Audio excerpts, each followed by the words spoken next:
Mental math class 9th के next part आज हम करने जा रहे हैं। मैं हूं हरी सर और आप सभी बच्चे देख रहे हैं आपका अपना यूट्यूब चैनल चलो कदम बढ़ाए। तो बच्चों क्वेश्चन नंबर 26 क्या कहता है इसको रीड कर लेते हैं। थोड़ा सा मैं ओरली बताऊंगा और क्योंकि मेंटल मैथ है तो आप किसी भी क्विज में या किसी भी कंपटीशन में पार्टिसिपेट कर सकते हैं और दूसरों को भी बता सकते हैं बच्चों। तो यहाँ पर देखिए क्वेश्चन नंबर 26 जैसा कि आप अपनी स्क्रीन पर देख पा रहे हैं क्या कहता है, आइए इसको हम सोल्व करते हैं।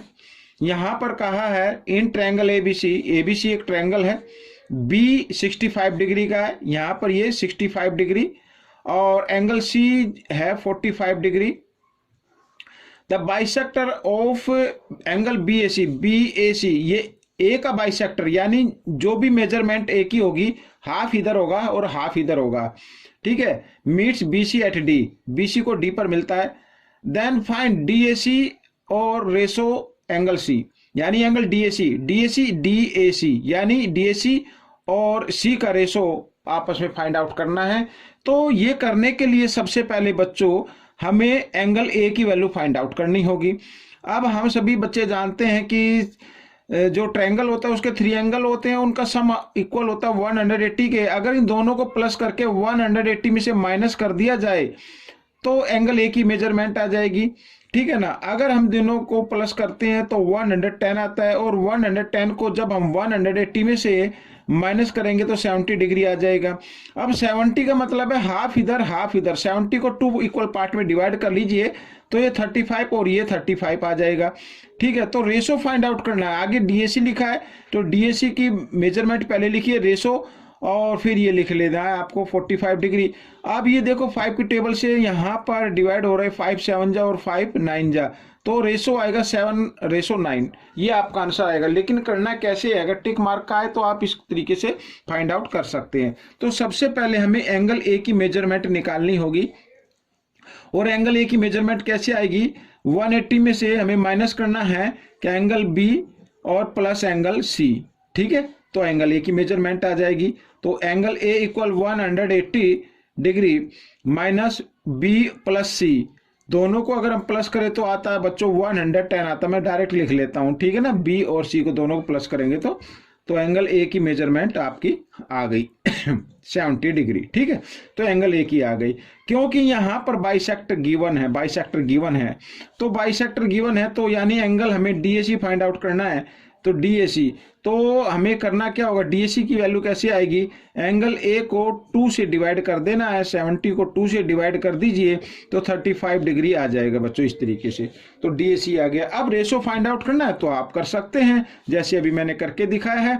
तो angle DAC ratio angle C इस तरीके से, ठीक है। डीएसी जो मेजरमेंट है ये 35 डिग्री और रेशो यहाँ पर 45 डिग्री, ये जो गिवन है और 5 की टेबल से दोनों डिवाइड हो रहे हैं तो आप इनको डिवाइड कर सकते हैं, 5 7 जा और 5 9 जा, ठीक है। तो 7:9 ये आपका आंसर आ जाएगा। लेकिन आपको ओरली करना है। आइए करते हैं नेक्स्ट क्वेश्चन। अब क्वेश्चन नंबर 27 क्या कहता है, angle A equal angle D equal 30 degree, A और डी दोनों इक्वल है 30 डिग्री के, फाइंड एक्स प्लस वाई। अब यहां पर ये जो दिया हुआ है ये 90 डिग्री का आपको लेना है, 90 डिग्री का होता है, ये परपेंडिकुलर है। तो देखो बच्चों ये 30 है, ये भी 30 है, ये 90 है तो ये 90 है।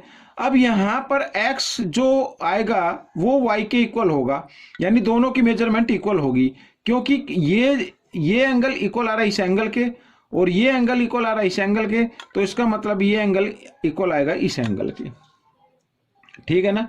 तो सबसे पहले ये 90 डिग्री का है तो इधर ये भी ये 90 डिग्री का है। अब y की वैल्यू अगर हम फाइंड आउट करें या x की वैल्यू हम फाइंड आउट करें तो x की वैल्यू क्या आएगी बच्चों, यहां पर क्या आएगी, 90 प्लस 30 को 180 में से माइनस कर देना है, यानी 180 में से माइनस करते हैं 90 प्लस 30 तो कितना आ गया 120 डिग्री आ गया और x की वैल्यू आ गई 60 डिग्री। तो x की 60 डिग्री आई है तो y की भी कितनी होगी 60 डिग्री होगी, ठीक है ना। इस तरीके से हमें करना है x प्लस वाई, यानी x प्लस वाई तो 60 प्लस 60 डिग्री तो इक्वल हो जाएगा 120 डिग्री के। बच्चों ये आपका आंसर आ जाएगा। इस तरीके से आप माइंड में कर सकते हैं। आइए करते हैं क्वेश्चन नंबर 28। अब यहां पर हमें करना है बच्चों, देखिए, find the value x plus y plus z, ये वैल्यू हमें फाइंड आउट करनी है। और आप सभी देख रहे हैं अपनी फिगर पर x y z ये सभी क्या एक्सटीरियर एंगल है। और मैं कई बार बता चुका हूं बच्चों, कोई भी पॉलीगन होता है उसके जो एक्सटीरियर एंगल हो, चाहे 3 हो 4 हो 5 हो, जितने भी एक्सटीरियर एंगल होते हैं उन सब का सम कितना होता है, 360 डिग्री होता है। अगर यहाँ पर ये स्क्वायर होता या क्वाड्रिलेटरल होता तो उसमें 4 एक्सटीरियर एंगल होते, लेकिन उनका सम भी कितना होता, 360 होता। पेंटागन हो तो पेंटागन के 5 एक्सटीरियर एंगल बनेंगे तो उनका सम भी कितना होगा, 360 डिग्री होगा। तो ये बात आपको याद रखनी है, the sum of exterior angle of any polygon is equal to 360 degree. आइए करते हैं क्वेश्चन नंबर 29। अब यहां पर क्वेश्चन नंबर 29, ये देखिए क्या कहता है। क्वेश्चन नंबर 29 को भी हम कर लेते हैं बच्चों। ये देखो, सबसे पहले एंगल P 24 डिग्री, क्या 46 degree, angle S 40 degree, find x की वैल्यू फाइंड आउट करनी है। अब ये x की वैल्यू कैसे फाइंड आउट होगी, तो बच्चों देखो यहां पर अगर ये x मैं ले लेता हूं यहां पर, तो ये एक तरीके से इसको हम यहां पर कोई नाम दे सकते हो आप, PQRS, ये इसको आप नाम दे सकते हो, T नाम दे सकते हो उसको, ठीक है। अब मैं क्या दिखाना चाहता हूं, मैं ये दिखाना चाहता हूं ये जो आप देख रहे हैं ना TRS, ये ब्लू से मैं कर देता हूं इसको, ब्लू पेन से। आपको तो शायद ब्लैक के ऊपर मैं चला रहा हूं तो कम ही दिखाई दे रहा होगा, लेकिन फिर भी कोशिश कीजिए। TRS, अब TRS का ये एंगल जो है ना, यानी STP, ये एक्सटीरियर एंगल हो गया। और एक्सटीरियर एंगल इक्वल होता है अपने इंटीरियर अपोजिट एंगल के। यहां पर ये 40 और ये, अगर इसकी वैल्यू आ जाए तो हमें इसकी वैल्यू का मालूम कर सकते हैं ना मालूम। अब यहां पर ये वैल्यू कैसे आएगी, अब मैं आपको दिखाता हूं। अब मैं ब्लैक पेन का यूज करता हूं एक बार फिर।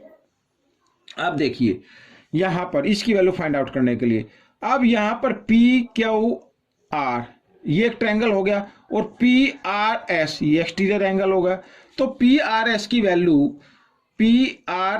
वैल्यू क्या होगी बच्चों, अपने इंटीरियर अपोजिट एंगल के सम के इक्वल होती है। तो यानी कि ये इक्वल होगी angle P plus angle Q के, ठीक है, इस तरीके से। तो PRS इक्वल आ गया बच्चों यहां पर 24 डिग्री और प्लस 46 डिग्री, और दोनों को ऐड किया तो 6 और 4 10, 4 और 2 6 और 1 7, 70 डिग्री आ गया बच्चों, ये 70 डिग्री आ गया।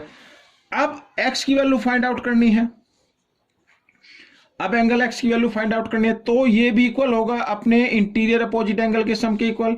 यानी कि यहां पर TRS, angle TRS plus angle S इसके इक्वल होगा, ऐसे लगा देता हूं मैं ये। तो x की वैल्यू आ जाएगी बच्चों 70 डिग्री प्लस 40 डिग्री, और दोनों को प्लस किया तो आ गया 110 डिग्री। ये आपका क्वेश्चन सोल्व हो गया। आइए करते हैं इस वीडियो का लास्ट पार्ट। अब देखो, AC bisect angle A and angle C, AB 3 centimetre, then find AD।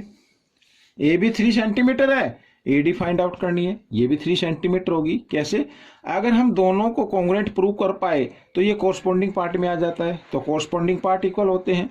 तो कैसे होगा, देखो, अब देखो सबसे पहले यहां पर मैं ओरली आपको बताता हूं कि जो AC है ना, वो A और C को क्या करता है, बाइसेक्ट करता है। यानी यहां पर अगर हम एंगल 1 ले ले, ये 2 ले ले, और ये 3 ले ले, और ये 4 ले ले, तो एंगल 1 इक्वल होगा एंगल 2 के, एंगल 3 इक्वल होगा एंगल 4 के, और AC इक्वल है AC, ये कॉमन हो गई, ठीक है, कॉमन हो गई ना, तो दोनों ट्रायंगल क्या हो गए, कॉन्ग्रुएंट हो गए, और कॉन्ग्रुएंट हो गए तो AD इक्वल होगा AD के, ठीक है, CPCT corresponding part of congruent triangle R equal. तो इस तरीके से AD की मेजरमेंट क्या आ जाएगी, 3 सेंटीमीटर आ जाएगी। आइए करते हैं, in triangle ABC and triangle ADC, ठीक है, ADC। यहां पर सबसे पहले एंगल 1 इक्वल है एंगल 2 के, ये गिवन है। गिवन क्यों है? क्योंकि बाइसेक्ट करता है AC ए को। इसी प्रकार एंगल 3 इक्वल होगा एंगल 4 के, ये भी गिवन एक तरीके से, क्योंकि AC C को भी बाइसेक्ट कर रहा है। ठीक है, और यहां पर AC इक्वल आ गया AC, ये कॉमन हो गई, तो कॉमन हो गई, तो हमारे पास 3 कंडीशन आ गई है। ABC congruent triangle ADC, criteria लगा है इसमें एंगल साइड, आप लिख सकते हैं एंगल साइड एंगल इस तरीके से। ठीक है, तो कॉन्ग्रुएंट हो गए प्रूव, तो इसका मतलब AB इक्वल होगा AD के, और AB कितने हैं 3 सेंटीमीटर, तो AD भी क्या आ जाएगी 3 सेंटीमीटर आ जाएगी। तो बच्चों ये क्वेश्चन कंप्लीट हो गया। आपको कैसा लगा मुझे जरूर बताएं, इसमें से सीखकर दूसरों को जरूर सिखाना है। और किसी भी क्विज में, किसी भी कंपटीशन में डरने की जरूरत नहीं है। कोई भी सजेशन हो या कंप्लेंट हो तो आप मुझे व्हाट्सअप कर सकते हैं, मेरा व्हाट्सअप नंबर मेरे डिस्क्रिप्शन बॉक्स में होता है। तो मिलेंगे नेक्स्ट पार्ट में, till then keep watching this video and thanks for